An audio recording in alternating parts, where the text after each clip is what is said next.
Welcome to Out of Home Insider. Today's guest is Gideon Adey. Gideon is the founder of Gurooh, a premier out-of-home consultancy that hinges on the principles of sound fundamentals and accountability. A thought leader in the industry, Gideon has watched the evolution of out-of-home across 3 decades and brings a unique wisdom that we can all learn from, whatever your role may be. Coming to you from all the way across the pond, Gideon, welcome to the show. Thank you very much, Tim. Thank you for making me feel so welcome. 3 decades does sound like a very long time.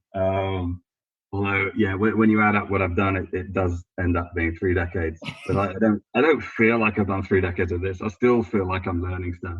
Well, you look like you're just getting started. You're looking like fresh and ready to go. I will take that compliment, and I'm very glad of the lighting effects that are helping that happen. I don't do lighting anymore. Nothing like a little movie magic to get us going. Exactly. Yeah. Gideon, talk to me if you could sum up 3 decades in a bit of an origin story. No one's path to out of home has been straight and clear cut. What's yours? Not at all. Okay, well, I mean, as a lot of people join out of home without realizing they have. I started out in media, selling press space, phone sales, talking.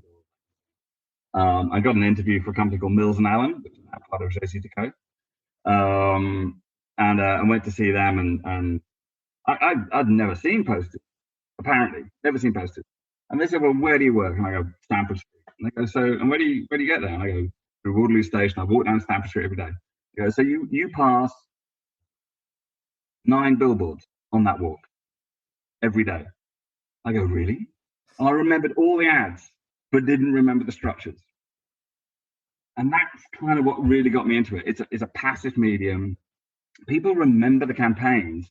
They don't remember people like me remember the structures now, but no one goes out to look for a billboard, apart from you and I. But people remember the ads. It goes in this kind of almost subconscious way. And that really sold me early doors. I did a couple of years with them. I stayed there now Decaux, a couple of years with a company called Mora Farrell, Clear Channel, and then joined a small specialist called Portland. And we bought a company called Posted Publicity Limited a few years later and formed Kinetic. Both companies had offices around the world already, and that became the kind of Kinetic network. And that was all backed by WPP money. And so we became the buying shop for WPP.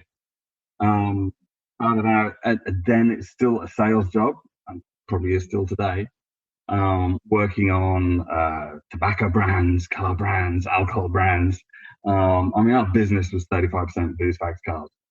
And we were selling large amounts of inventory nationally, and likewise buying it to these staples. We could see the writing on the wall. Tobacco is not good for you. Booze I hear is not good for you. And cars increasingly are being demonstrated to not be very good for you. And the industry pivoted fairly quickly at that point, mostly entertainment and FMCG, whereas previously you might get maybe 15, 20 of the top 200 advertisers using out of home, outdoor, as we call them. And now I think probably 198. And we're the shop window for all kind of virtual brands. So the client complexion has changed totally. When I joined the industry, I was shocked at the lack of financial transparency, and the lack of understanding of who was actually seeing these posters. And also because there was little in terms of inspection, or not many people did inspection. The opportunity existed for particular media owners to post photograph, post photograph, post photograph. The same board within the same, what we call in-charge cycle. And that gave out of home a really bad reputation of cowboys of the media industry. And again, within, 5-7 years, that kind of thing really started. Sarbanes-Oxley wiped out the financial irregularities, and I would say 10, 12 years ago, we were probably the most transparent medium in the UK, finances. Inspection became standard for normal billboards. And we launched what was called CoStar, which is our first audience measurement system. And that ran across roadside and to an extent buses and ultimately underground metro. And that's evolved ever since. But those issues of transparency, I believe, still exist, although they've morphed on. And with the advent of many more digital screens, where taking a photograph of it being on once is not really a demonstration of it being there for the whole period that you bought it. There are new challenges there, challenges that that can be met, and challenges that companies are. My path through Kinetic, you asked for a short summation here. I'm sorry. No, because you touched on a lot of things that I think are worth unpacking. And one of the things that jumps out right away is the topic around transparency. And obviously measurement creates accountability, because when we're measuring it, now we're inspecting, and if it's not really up, we're going to tell because the results aren't there, and we know that the medium works.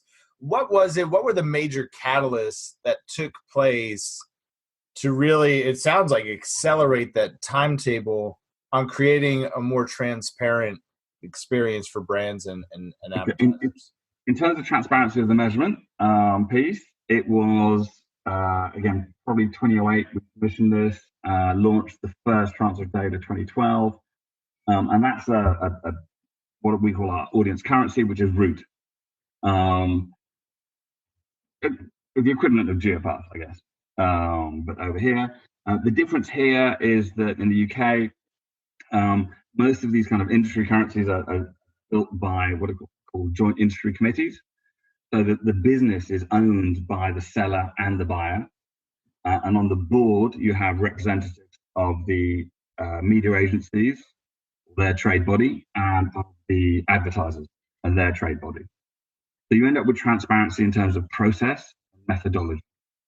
I'm not going to go into the methodology of it, but it's long and complex and quite expensive. I mean, for a market that's now doing about $1 billion, not this year, about $1 billion sterling, which I guess 1.3 US, in a country that's probably the size of California. We're taking 6% of all media, 10% of all display media. So it was a market that's worth investing in terms of that audience number, and getting an audience number in a very complex medium where someone drives past the board, gets out of the car, goes to a supermarket, then goes to a gym, then gets on the metro, then goes back to their car. You want to track that journey. So complex and quite expensive. The whole industry believed, and still does, that it's critical for us to compete with TV and luckily online to have robust metrics. You and I will know what a good board looks like. You and I will know what a great road to be on looks like. The premium location as you walk into a subway station. That's what we do, and we can feel that. But when you're sat at a desk somewhere and you're buying 1 million impacts, 10 million impressions, you want to know that they actually add up. Not only how many people, who, the quality of those impressions. You need to trust the data. And trust is incredibly important in everything. I mean, if it wasn't for the Federal Reserve, who would trust the greenback? If it wasn't for the Bank of England, who would trust sterling? The paper it's printed on is of very little value. It's the backing behind it. You know that behind that piece of paper, there's an awful lot of thought, stuff that I don't understand, don't pretend to understand, but I trust it. And that's where audience currency really comes in. That someone somewhere else making a decision about how much goes on TV, how much goes on posters, how much goes online, what the complete mix will do in terms of them selling shampoo or cars or whatever. They've got to trust all those data. And that's where investment in that kind of stuff started from, again, 2008, and we're still running that now. That contract runs up until 2023. And kind of moved from Kinetic. I now do various things, but one of my roles is working within Ipsos, who are the main research body behind route data. So I've sat on the route methodology committee for 12 years, on the board for probably 6, and now I guess on the factory end of actually creating the stuff. So I've always believed that you've got to know who's seeing it, not just how great it looks. The photograph's wonderful, but who else is seeing that poster? Right, telling the story behind this. We know that your campaign is designed to do this and talk to these people. To your point, is it doing all of those things? And if it is, how are they responding? How are they engaging? Exactly. What are the results? How far do you go down that rabbit hole? One of the conversations, it's maybe seemingly died off a little bit because foot traffic has been limited through social distancing, but all of a sudden we were going to tie out of home to foot traffic. But we know that there's a lot of things that have to happen. Yeah, seeing a sign and walking in somewhere. How do you think we approach the measurement? Okay, so there are layers in this, and each layer is the foundation of the next. I'll come back to it, but did my poster go up? Right. And we'll come back to that, hopefully. The next layer is who saw it. And you've got to know that data is credible, that data is well researched. The next layer is what did they do next?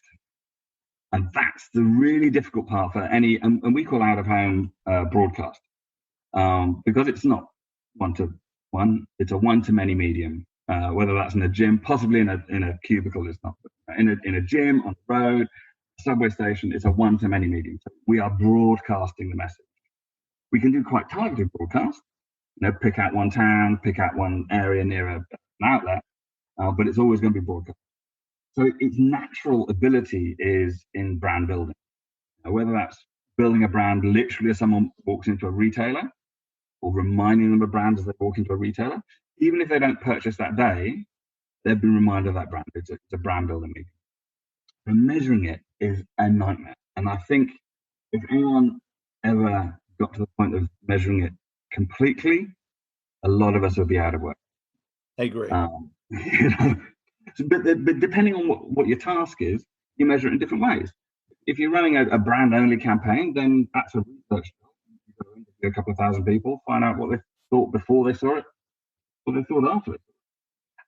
If you're looking for driving to store, you can do that to an extent with SDK data or mobile app data, where you can see that device has been close to a particular poster site, and that device has been close to the store. You can't really tell whether it's going into the store. You just know, if there's a health food shop next to a McDonald's, you don't really know which one they went into. But if you're selling space to McDonald's, then it's the McDonald's. It's definitely the McDonald's. But it's all good indicative data, But the fact that they didn't go to the store that week doesn't mean that the posters had no effect.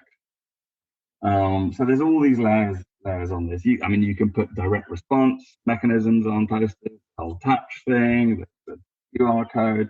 There's lots of ways of tracking indicative behavior that shows that poster's had an effect.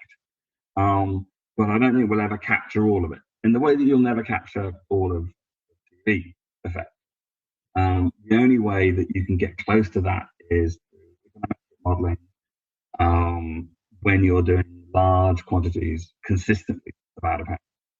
So I'd recommend everybody did large quantities of out of home consistently, and then we could measure it. That seems like a fair ask. Do it and wait, and then there's something to measure. It is sometimes the hard thing to do, but walking away from a small deal because it's just not going to be enough weight to garner the result that the prospective advertiser is looking for. How would you recommend to? There's a lot of business development folks, a lot of account executive types that listen to the show. How would you suggest that they approach the idea of audience selling to a new advertiser? Again, it depends what the advertiser's after. If an advertiser is looking for a directional sign that says, "Hey, I'm next left," then it's a matter of just giving them a number. If the advertiser is looking to sell a particular product, it may not be selling that through an outlet, like Unilever or Ford. Then it's a matter of trying to get under the skin of who they're really trying to reach. I mean, who they take a Jaguar. They're looking to reach people who are both in market premium car buyers and will buy in the next couple of weeks, which is a very small group of people, and people who are considering premium cars. And from that, you can say, well, I don't know if I've got that in my data set, but I do know that those people are likely to be upscale, own their own home. There's a lot of attributes. And if you can talk to your buyer about painting a picture as to who this person is that they really want to reach, and you can match that in the data you've got, GeoPath, or whatever data you're using, then you've got a key. It doesn't matter if 1 million people see your poster, if only 10 of them are the people they want. To find who they want, and then it's a matter of optimizing of the stock you've got, which ones will deliver best against them. And you may end up buying a board that plays to less people in total, but plays better, you know. The other thing that people consider quite a lot is quality of conversion. So if I've got 100,000, let's say 1,000 people passing a board, and 10% of them are my audience, and 200,000 people passing, or 2,000 people passing a board, and 5% are, I get the same number of people who are within my audience, but the quality of conversion is better on the lower delivering board. What proportion of the audience is my people? And that's a good indication that, you know, because no research is perfect. That's a good indication that that's a better board for you in the right area. I did a lot of work for Chanel for years, and they're very keen on who, and we would suggest stuff to them going, "There's no way I want to be on this site. This is, my people don't live here." Like, no, they live at the end of that road, and they work at the end of that. The fact that it's above an area that you're not necessarily that impressed with, it's the people that. Clearly, if you're close to the store, it matters. The right area. And I think it's an important point to make. Not just, hey, I can reach your target audience. I know some different ways to really be targeted in this approach, but also understanding the customer journey and how they're likely to come into exposure or interaction with a particular advertisement. Would that be a fair summation? Yeah, exactly. And out of home advertising can touch all those layers. Is it, you've never heard of Jaguar the car? We need to do some work there. Is it that you've heard of the car, but you think it's a little bit out of date for you? You think it's a bit more old man's car? You need to do something about repositioning the brand as being a bit sporty. Is it that people consider the car to be too expensive or too unreliable? Those kind of big message stuff, that's right at the top of the funnel. But then you also want to be half a mile down the road from the Jaguar dealer, such that when people start considering a premium car purchase, they go, "I know where that car is." You look at dealerships, I'm guessing it's the same there, and the amount of money they put on their frontage. Exactly. I mean, they will spend a lot of money to make their stuff look good, and good reason to. I mean, you're spending tens of thousands on a vehicle, hundreds of thousands, and they've got to look that good a mile down the road. So things like that, yeah, the frame's got to be beautifully built. It's got to be the right position. We have a format here which is called bus rears, and it's not like wrapping the whole of a bus. Well, you can't see my hand, but it's a small poster on the lower deck of the bus, which literally the car behind it could see, and no one else. Right? They sell well. They're great for car insurance. The research would show us that they deliver brilliantly against Mercedes drivers. They deliver brilliantly against all drivers. But there is no way Mercedes is going to go on that panel. Sure. So and this is what I love about the business, is for all of my data geekness, and like this is what the data says, you've still got to be a human. Go, but just look at it. That's okay. This one's a little bit further down the road than the one that would be ideal for you, but just look at it. It's perfect. So there's always that bit of human in there. 1,000 impacts against a bus shelter is not the same as 1,000 impacts against a human. Right. Different formats are going to carry a different level of authority. There's a different level of perception, maybe. And that's an important consideration to make. A sign isn't just a sign, right? And they're not signs, but to be a bit humorous, they're not all created equal. Different placements can position a brand differently. So I think that's an interesting point that you bring up about the rear of the bus and Mercedes. As we continue moving through this kind of post-social distancing world and the new norm, as you will, and considering how much the landscape has changed with brands that we see in out of home, are there particular categories that you think could be especially poised for a strong second half, or some areas that we should be focusing on that maybe the industry's overlooked? Well, I think there's a lot of pent-up spend. You see this coming out of China and now in Italy, less so in Germany so far. A lot of pent-up demand for very premium, ultra premium. These are the entitled audiences who, I haven't bought a Bulgari bag since, even if they make bags, a Bulgari watch for like 6 months. These people will be back. Sure.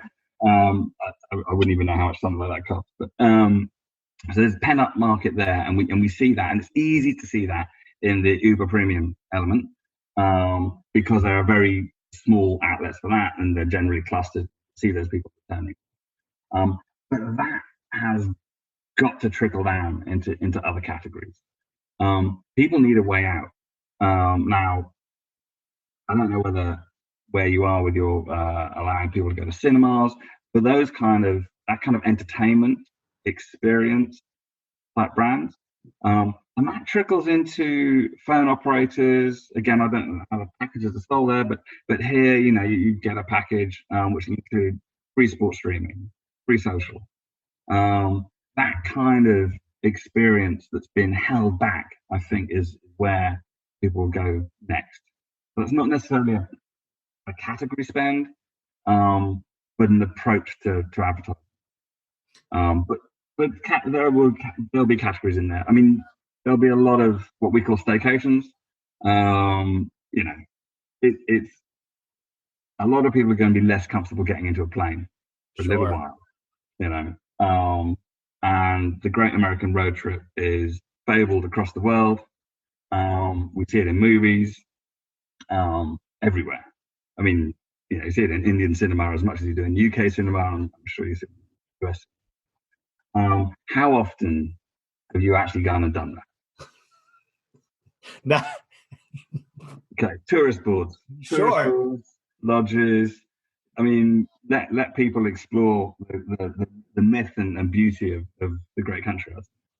I think that it's a great point, and already seeing some of the redistribution locally here of a lot of those sort of destination type places that maybe would have advertised further away, right, to attract those people flying in and that sort of thing. So a lot of these destinations going to the within 3 hours model. So it could be tourism bureaus, it could be the attractions themselves that traditionally spent out of the market to pull people in are now spending more locally that maybe you'd never considered before. We're definitely seeing it here in the States. Some of that money pivoting. Hotel chains and lodges. If you're doing a 2-3 day journey to get somewhere, rather than a 4-hour flight, you've got to stay somewhere. You've got to eat something. So these kind of things, I think, might be of some interest. What we're seeing here a lot is FMCGs, fast-moving consumer goods, coming back fairly strong. And we're seeing, again, some pent-up for auto vehicles. That's great. Were dealerships able to be open and still selling through this? They've just started to reopen. Okay. But people just haven't been going. Sure. And here, we're very envious envious of you guys in the proportion of the market that is bought directly by brands and by dealers. Here, probably 85% of the market is bought by agencies. Wow. Yeah. It used to be more like 60-40. But again, this is history. I mean, in the days when everything had to be, the guy or gal up a ladder with a bucket of paste, you want to sell 1,000 of them rather than one. Sure. Because you sell 1,000 of them, the cost of installation is the same, but the cost of sale per unit is much lower. So you can drop your price, bring in all the big brands, do brilliantly. Now, as the cost of sale falling, because I mean that involves a guy who would have a set of clubs in the back of a car going knocking doors, and that's expensive. Now, as the cost of sale falls, certainly on digital, all the ability to even buy static posters online, that market here is starting to re-energize again. The guy that wants half a mile down the road. Give me a hot take, if you will, Gideon. Just your opinion on exactly that, right? As we see more platforms coming online that are designed to remove friction from the buying process, make it easier for advertisers to buy out of home. There's a lot of concern, at least that I saw on the local level, from some of the more seasoned and tenured media reps, that this is all going to eliminate them. They're going to go the way of the buffalo because of programmatic and the ability to buy online. What's your opinion on that? Okay. Everyone is scared of change, and if that were the case, then yes, they should be scared. I don't believe it will go that way. There are people who want to buy programmatic. By programmatic, I mean real-time buying or automated guaranteed. I'm not sure if real-time bidding. I mean, the systems are there to do real-time bidding. I'm not sure if that's a big fear. The idea is that we look at, in the way that when I started, we looked at TV as having all the money and we chased the TV money. And now we look at Google and Facebook with all the money and we chase that. They do a very different job from what we do. You will see some online money coming into out of home, doing the task out of home as well, and that will come through the trade desk and the programmatic platforms and so on. You will see some automation of the existing mechanism of working, i.e. agency and seller coming together, removing the spreadsheets, automating that process. You will also see, again, if it's transparent and can be verified, a bit of what is known as automated guaranteed buying, where it's like, well, I'm not sure which boards I'm on. To be honest, I don't really mind. I just want to make sure I'm buying these hours. That's what fits my audience. That's just pure play audience trading. But you won't find people queuing up to buy out of home unless it's sold. You still got to convince people of the power of out of home. You can create the channels to remove friction, and there will be some loss in administration roles, I'm sure, over time, but not over a period of time that doesn't allow you to reskill people. People don't naturally go buy posters because it's this passive medium. People always want to see their ad on the telly. They might know a board close to them they want to be seen on. People buy online because it feels safe, though it clearly isn't. Because there's data there. There's so much data, it makes it feel like it's safe, although most of that data is fake. A lot of that data is fake. You'll always need to sell billboards because people don't appreciate that it's a medium. They remember the ads, but they don't remember where they saw it more often than not. And so you've got to remind people where they saw it. And that comes back to where I first started on it. It's such a passive medium, and that's one of its great powers. You don't remember where you saw the ad, so it almost feels like a personal recommendation because I don't know why I know this brand. I don't know why I feel comfortable with this brand, but I do. It's not been thrown down your throat. So no, I wouldn't be worried about that. There's a lot to be done in terms of automating the existing process and having standard ways of working. And I see a bit of that with the IBO USA, or at least reading their stuff. Just if everyone has a standard way of doing something, it just makes it easier to buy across everybody. What happened in the UK and a lot in Europe, certainly Central and Western Europe, is that companies bought each other out. And then you ended up with 4 standards because there were 4 companies. Sure. What you see in other markets where it's more fragmented is that technology's creating that standardization as a translation. So there's a company called Edge One in India, and in India you have thousands of figurines. But it standardizes how they're available to buy. So that's a removal of friction, and allows people to buy more stuff. I don't think it removes jobs. But always be aware in any market of snake oil sales, like, it's got to be more than a dashboard. What's their outdoor history? Is it a couple of people in an office with a great dashboard and they're on Excel doing the work that you used to do, and they're charging you for that? Sure. And we see a lot of that, right? Our proprietary dashboard. Everybody's got a proprietary dashboard. For somebody that's maybe on the other side and listening to this conversation, maybe it's a brand considering out of home. Where are the places that they're most likely to find friction, and how can they best navigate it if it's their first time considering out of home? What do you think the one thing is to know for a first time out of home brand? Well, I spent 21 years at Kinetic, so I would suggest that you need to find someone who will aggregate for you if you're a bigger brand. So if you're looking for, here a national campaign would be a reasonable size state for you.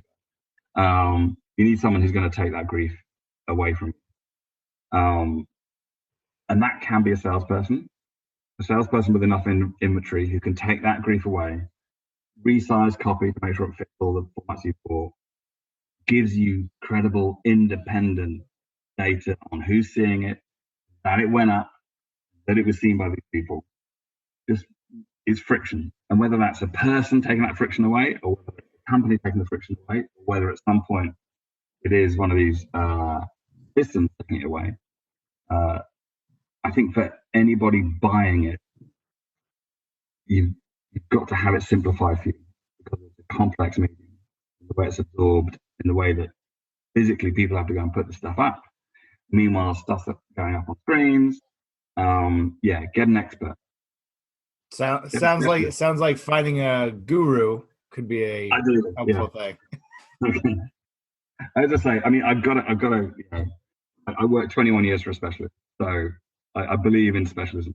But I know those skills also exist in salespeople. No, it's good to know. Even for myself, right, as a relative newcomer to out of home, I was kind of trying to piece that together. What's the value? There's so many pieces, right? We see the Lumascape of out of home, and who are all these people, and how does it all fit together? So, understanding that, having that single point of contact, somebody who can play liaison and just be the boat captain, if you will, and navigate you through the channels. That makes a lot of sense. It makes it easier to want to do it. It's got to be easy to buy. Be easy. Otherwise, you'll go and do AdWords. You'll go online, sure. Because that's easy to buy, and they give you enough data to make you feel comfortable. Whether that data is real or not, but they give you enough of it. The issue, there are lots of issues online. I don't really want to get into that, but the two big ones are ad fraud, which often isn't the publisher's fault, and often isn't the buyer's fault, because a lot of this fraud is incredibly sophisticated. And the number of mouths feeding. You spend $1 and the publisher gets 35 cents. There are so many people in the middle. Well, if you could go direct, you'd be getting $1 worth of space rather than 35 cents. Not only are you going to buy something that relatively is a fraction of the cost, that's, I don't know, an inch by an inch and a half compared to 40 plus foot wide. And you're guaranteed to deliver it to human beings. That sounds like a pretty good value proposition to me. I don't know about the market there, but certainly over here, you don't see bots standing around looking at posters. I haven't seen any yet, but I suppose anything's possible in the world today. Yeah. Gideon, we've reached a point in the show that I call questions from Carlos Zavala. He's the marketing manager for InMotion Media, and he said, "Tim, can you start asking all the guests a couple of standard questions, because it would be fun to get to know them beyond just the out of home stuff." So Good. your game. You want to do this? Yeah, well, let's see what they are. All right, let's see. This is a tough question because I think everyone loves out of home so much that the answer has been, I'd be doing something else in out of home. But the first question is, if you weren't in out of home, so let's maybe out of home doesn't exist, what would you be doing? I'll give you two answers. In media, it would be cinema, just because it's big and in your face, and just love it, you know. And if it wasn't, I would be trading old German automobiles. Very cool. Very cool. What are you most excited about right now? It could be in the industry, it could be something personally. What are you most excited about? Wow. Well, getting my kids back to school would be a good start, to be yeah, having a pint, having a drink with friends. Yeah, that sounds real good. You know, being able to hug my mates. It's again, it varies where you are as to what lockdown status you're in, but here in theory you can go to a bar from July the 4th, have to stay 1.5 meters apart after having a couple of beers. Yeah, right.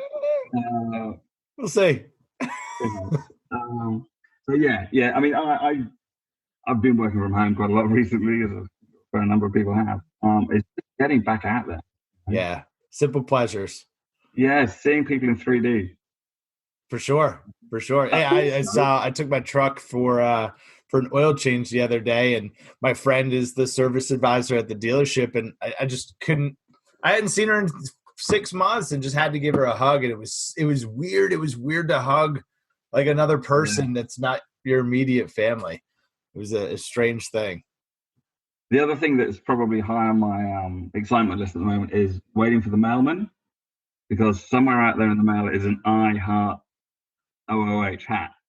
We just did. So Gideon ordered a hat like right before COVID shut the whole world down in terms of, I guess, ordering hats. And it's somewhere. Where is it now? Latvia?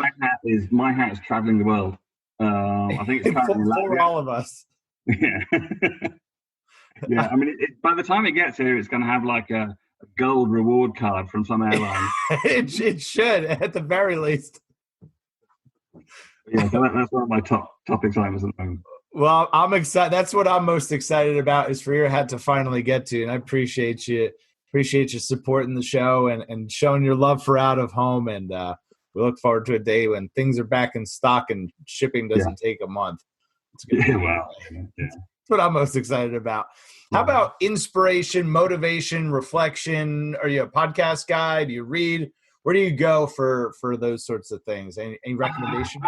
I listen to a couple of podcasts, but no, mostly I conferences I find inspiring on occasion. There are some people I follow on LinkedIn whose articles are very good, often from territories that you wouldn't expect to be busy on out of home.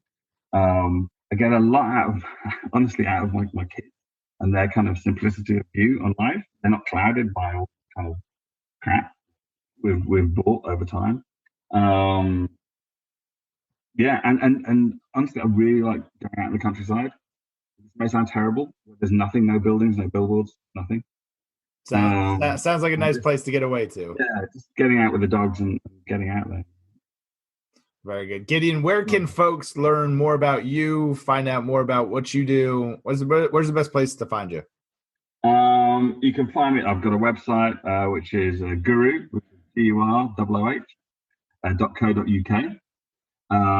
Or you can find me on LinkedIn as Gideon Adey or as Gurooh, which is where I try and share things that I find interesting, insightful from around the world.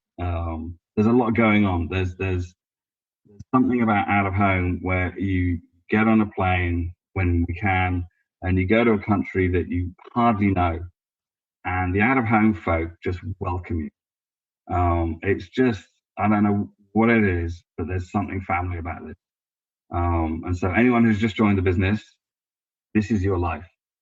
It truly, Liz, I am on the record being critical of billboards, specifically billboards being used for automotive advertising.